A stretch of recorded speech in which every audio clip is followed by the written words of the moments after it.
the end is coming.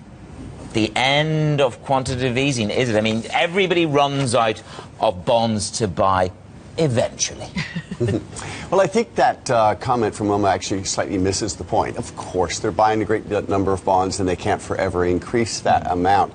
However, the government can. And it is pretty clear now that the Abe government is going to pursue further fiscal stimulus. And while those bonds will initially be sold in the primary market to investors, they will be scooped up by the Bank of Japan in the secondary market. There'll be no impact on JGB yields as a result of fiscal stimulus.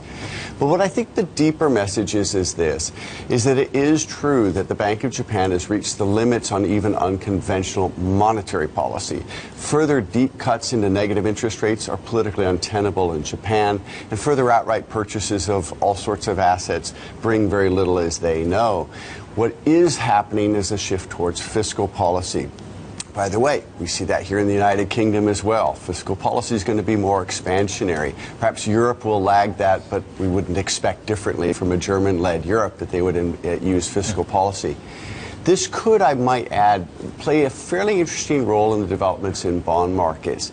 If we're going to see an expectation that monetary policy can no longer provide sort of unlimited purchasing or negative interest rates, does it begin to signal the end of that now multi-decade rally in government bonds? Because without central bank further support, you could begin to argue that the bottom is not far away. And my suspicion is that that is in fact going to be the case.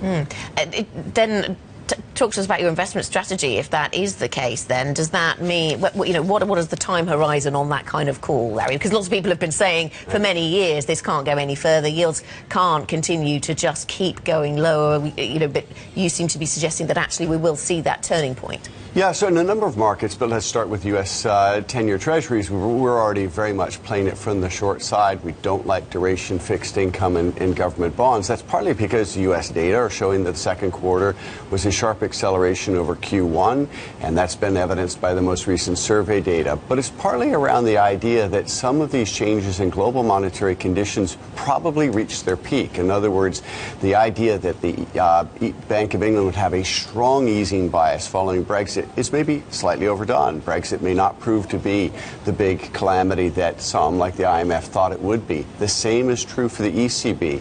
Inflation there is likely to be picking up towards the end of the year, and if in fact Brexit doesn't impart a big negative shock, the ECB may actually have to start rethinking when it ends quantitative easing. Remember, the taper tantrum took place against simply stopping asset purchases, not the outright tightening of monetary policy. So I think in some sense here, bond yields are too low and they should move higher, and that is how we're positioned.